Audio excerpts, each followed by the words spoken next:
Good morning, happy Tuesday. Hope everybody is well. 2026, here we go, and it started off with a bit of a bang.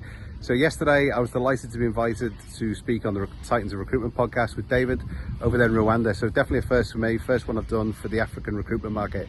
And one of the questions that he asked is, he said, if you're a recruitment leader that was really looking to kind of push on, build your kind of desk, etc., what would you do kind of over the next 90 days? And again, this is kind of universal. So what I said, excuse the cockatoos who are above, what I said was, number one, you'd work out your ICP, who you're targeting and why do you want to drill into that sector? Is there opportunity? Do you have case studies? And do you have experience there? Number two, promoting yourself on social media, whether it's podcasts, LinkedIn, YouTube, whatever you want to do, and actually talk as an authority in that industry, not a salesperson. So that is absolutely key, demonstrating your expertise and not selling. Number three, I would build communities. So again, whether it's candidates or clients, engaging with those people, bringing them together, that's what people actually want. They want to be part of something.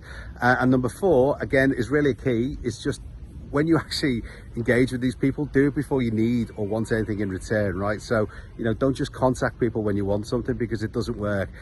So let me know what you think. Enjoy the rest of the day. Have a great start to the year, and speak soon.